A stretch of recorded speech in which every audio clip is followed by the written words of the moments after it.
Hey, folks, it's Lindsey Huddleston with SPS back in the building this Sunday. This is not the Monday motivation. This will be coming to you really soon, but we're talking about discussing where we are in this NIL era. It's been a multi-part series. Started this last Sunday, had a little technical issue. In the event that this goes out or goes dead, we'll probably just switch to Facebook Live, and I'll just continue to feed. I hope that the platform can go without glitches. But there's been some interesting things happening in college basketball, and as we watch this right now, there's 5 minutes to go in Duke versus UConn. Duke being up 65-58, 7-point game. Who will be the last team to head to the Final Four? But what a great time to have a discussion about where we are in this new world NIL era. Of course, you'll say the portal era and things like that. If Michigan State had not lost, we'll be watching them play, and this discussion probably will be a little bit delayed. But as many of you know, Coach Tom Izzo, who I have the utmost respect for, and can give credit to how my career and my growth and my work has been able to gain traction many hours and days over there at the Breslin Center and the practice facility sometimes ago. But this was the headline that everybody saw, that everybody knows about. Right here is, hey, what did Coach say? Let's see. He'll say it in a second. At least we'll see it in a second. This is the issue I've been having a little slow to roll with this platform. So we'll see if there's another way to get that out there. There we go. It might go away too, because I clicked it a few times. And when posed question of the future of the next 5 years, you say, why? What the hell am I going to do as it relates to retirement? That's Coach Tom Izzo talked about that. And again, about retirement after the Michigan State exit from the men's tournament. And I know people feel a lot of different ways about this. Considered one of the greatest. I mean, every time he spoke during the tournament, it was a bar referring to, pop culture, hip hop culture, just everything he said was notable a lot because he's had a lot of time to say it, but just what Coach Izzo talks about resonates so much with college basketball. But on the other side of that, he represents, era of college sports that's, we talk about NIL, as we talk about how these rosters are being put together and the amount of money that's being spent. It remains to be seen with 4 minutes left if the Duke investment is worth that. If Duke holds on to win this game, they will be one of the teams that spent the highest amount of money on their roster. We'll talk about that. But I'm just curious to know whether people want to chime in or have a comment as it relates to Coach Tom Izzo and his retirement. Of course, he's not about to retire. Should he be retiring? I would say absolutely not. And I'm not saying that because I have media credentials and I get to go over there and see Coach Izzo on a regular basis. Probably will see him in the next week or so once the tournament is over and he has his final press conference. But I think people have to realize that when you have the kind of success Michigan State has had, which they have had, let's look at another Ben McCollum or Iowa. You're 8. I think that you're going to get the best right here with Michigan State. You have somebody who's so committed to winning, so committed to building a program. Though his tactics are, and coaches are one of the best of the best, he's going to continue to have great recruiting classes, just as he has one of the top recruiting classes come in. And changing now, I don't know what the expectation would be. I don't know if it's going to be this type of run where you consistently count on Elite 8, Sweet 16s. And every fan base is all about, hey, show me the money. Where's the victory at? Where are we cutting up for the national championship? But whether it's Coach Izzo going to the portal, his quote was he's going to this portal with lock coming guys. He's going to continue to work internally. He's not going to be part of the portal. But I wonder what that means for NIL. That would be a question I will pose. The news from some point. And the question was posed. Now that's an extreme case, but maybe it will be that if on a more so internally. Maybe part of that, whatever the investment in NIL to be increased for those who are quote unquote loyal program, stuck around, that they added incentive. Because I really find it unique to see that both no real portal action going on with bringing players in through the portal, as along with no really major NIL contributions. Now, we were talking a second about a list of the top NIL contributions as it relates to roster management. Kentucky being out with some 20 million, and they had that early exit in the tournament. Duke is still, going on. Matter of fact, I'll pull those up as we speak. Like right in the middle a little bit, and it seems they may be able to hold on, but we'll see if time will change that. We'll pull up that in a second. But the question is the money going to be spent? And is it worth spending the money? Is a question. Is it worth putting this money, or is it just the price you have to pay? If you look right here, this coming out a bit empty. More money doesn't mean more wins. It says the most expensive rosters in college basketball. BYU was 13 million, and they had a first round exit. Duke is still standing with about 4 minutes left in the game. They may pull it out. Louisville spent about 10 million that, Michigan State beat them, and Texas Tech, 12 million. And we talking about second round exit, busting around the 16 with Arkansas. But, on top of that, but I also have to add, on top of the NIL money, there's still money that's being spent for the program. There's still, Duke spends close to $20 million on their program, period. So this is not just the NIL money. This is what comes with being at Duke, the perks. And there was an article talking about Duke players living in these expensive high rises, that look like they can be made for, NBA facilities with cold plunge bath and the other amenities that they have.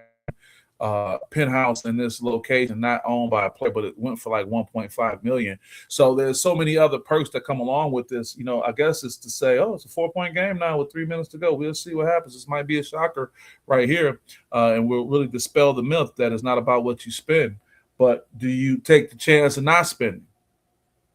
It's almost like that travel insurance. Sometimes if you're going on a cruise a year from now and they say, hey, you can pay for some travel insurance too, do you pay for the travel insurance for the cruise? And do you run the risk of losing? I guess that's a thought we can use. Definitely love to get people's thoughts. I know there's some very sincere feelings about it. We got a comment right here. I'll get to got King Mar 5. What up, though, Lindsay? What's going on, King Mar? Hey, thanks for checking in. Hope all is well. When you say King Mar 5, when I see that, I don't just grasp who the name is. I don't know if that's my boy Martin King. Could be Martin King. If it's Martin King, what up, though? Back at you, brother. But nothing but love. But yeah, it's a new era right now. I know it's been taking a lot of getting used to for a lot of people, but I'm just really here to promote a message about, hey, it's a new era. MLK, I knew it. What's up, brother? I didn't see that, but now I know. Good to see you, brother. Glad you checking in, man. Congratulations. I want to say to your niece and her commitment to Toledo, play basketball. That's a great thing for the family. But hey, this is what we're talking about. I got my boy Aaron Mays in the building. Double Mays. What's up, brother? I hope you're not right. Want to say what's up to you as well. And shout out MLK in the building too. Hey, man, we're talking about this new era, man, and talking about Coach Izzo. I guess I could pose the question in general, do you feel Coach Izzo should stay or go? But that's not really what I'm really hammering. I'm really trying to say that since he stated, he's going to be here. He said, you're welcome, brother. He's planning to be here. Let's talk about, that going forward, not rather he should go back and retract the statement. He said, what am I going to do? But I think when you talk about this Michigan State faithful and you talk about building this program, what does it look like? He still has one of the top recruiting classes coming in. They consistently show up with Sweet 16 or Elite 8.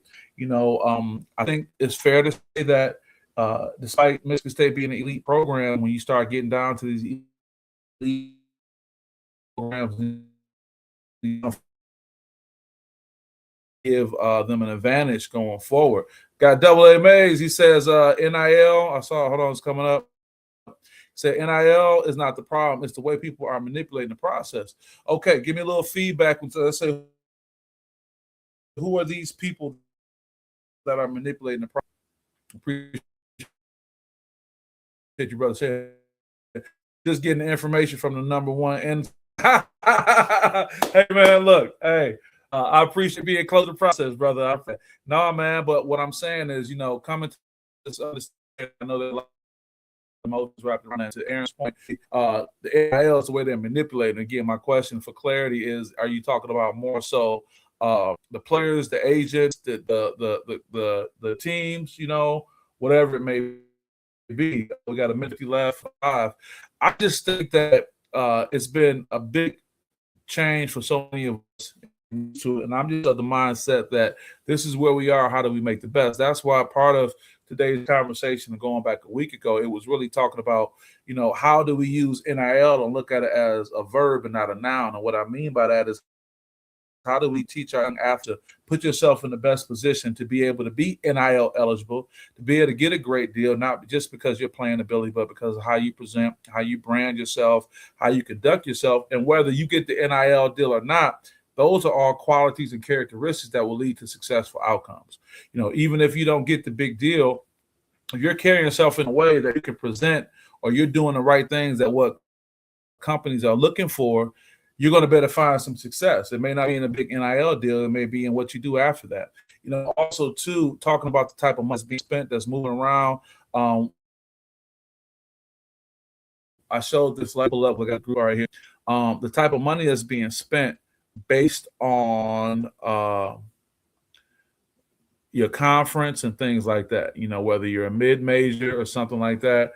I think it's important to know, man, it is some life-changing money for more people than you think. I think it's all about perspective. If $400,000 can be life-changing in many cases, and I think that's something we need to keep in mind. If that get, and those are the type of numbers that a lot of programs are getting young people. Not all, not the vast majority, but those are things that if you do the right thing, that might be the largest amount of money you make in one time. So you can do a lot with that NIL and what's happening with that. I want to be able to show you some information about that in a moment. But with that being said, talking about Coach Izzo and him retiring, a lot of people feel a certain kind of way. I'm out of my look. You got the best thing happening right here with Coach Tom Izzo. Continue to support him. People feel a certain kind of way about it. But the question is, if Tom Izzo left, what does the succession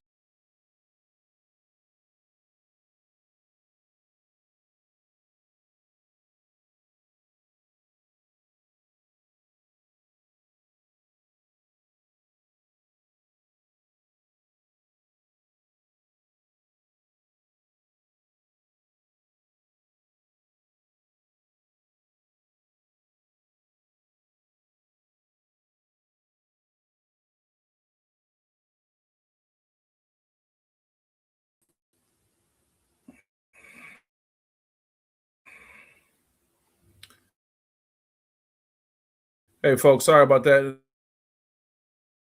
Aaron, I'm going to get to your question in a second. A little technical call. We'll go check it. Disregard what we have up there, and I appreciate you guys. As I deal with what I got to deal with right here. But yeah, sorry that it went out like that. That's the issue I've been having with this. But I got you guys connected, and we're going to stay on it. So 1 second, Aaron. Good brother. All right. Aaron, you stated, and I will respond.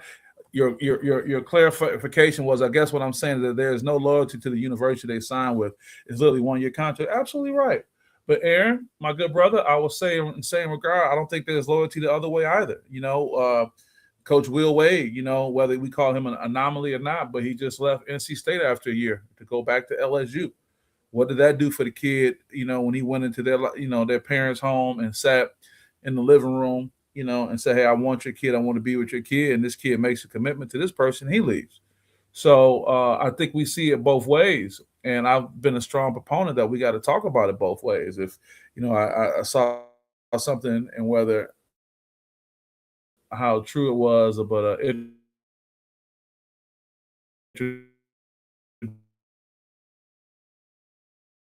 introduction of some legislation potentially on a national and comments and say, I believe people try to make they try to talk about true on both ways. I appreciate that, Aaron. I appreciate what you're saying, brother. You my guy. But I just think that I think we're so conditioned. Big shot by UConn. Make it a 1-point game with 50.5 seconds ago. I guess I'm giving that. Big Marseille, King Marseille, he on the fence. I'm on the fence about Izzo needing to retire. Okay, tell me more. Tell me more. I don't know, man. I just think that people are just so willing to see change. But what does that change after? What does that succession plan look like? Who succeeds Tom Izzo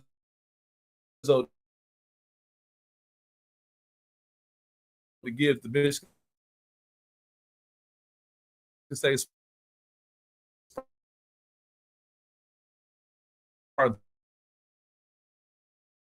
continuity that they've had? Now we talk about Big Boo, Big. I'm getting a play. You talking about what they have going on.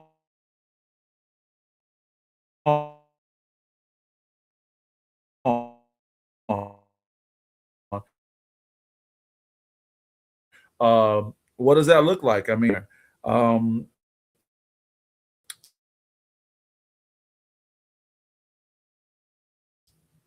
that's the huge quote on the coaching roster. Maybe the person to step up into that. What this person look like recruiting in 2026, 2026 going forward. How does NIL play a role? Do this person take in the portal? MLK says, I don't look like without, and I think that's the one thing too. For most of our lifetimes, as we only know this because really created the culture like no other. You really see it on display when you have the national media talking to them, like when you see the media at these NCAA events. There's people from all over the country, and they have this reverence for him and this perspective. And again, I keep breaking up, brother. Okay, I'm sorry. Let's say one more of these, man, and I'm going to have to probably switch to Facebook Live. I would hate to do it. I'm trying to get this platform a time, man, but I hope that if it's coming back, that you're able to kind of catch it when it comes back. But I'm sorry about that, brother. So sorry. But I was going to say that,